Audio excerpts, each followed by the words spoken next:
God has really been faithful to us talaga mga kapatid. Tsaka pag nakikinig tayo ng mga sharing, hindi lang tayo basta nakikinig eh. Merong mga learnings, di ba, na pwede natin i-apply sa atin. Parang, ganito pala, gano'n. Nakaka-touch.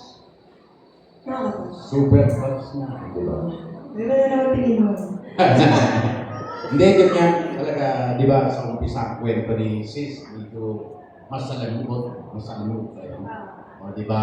Pero, malungkot. Pero pagdating sa dulo, di ba, yung bumaliktad ang mundo, kumbaga.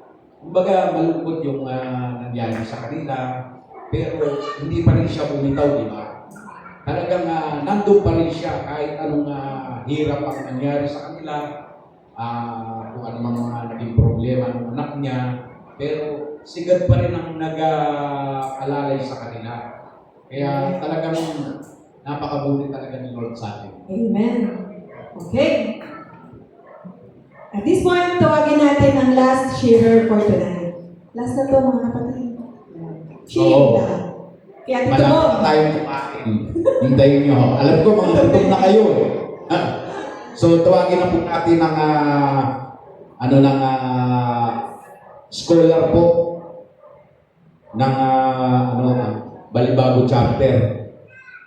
Walang iba kundi sa sangkong po ito na si Ate Norlin. Yan. Palakpakan po natin. Palakpakan mo natin.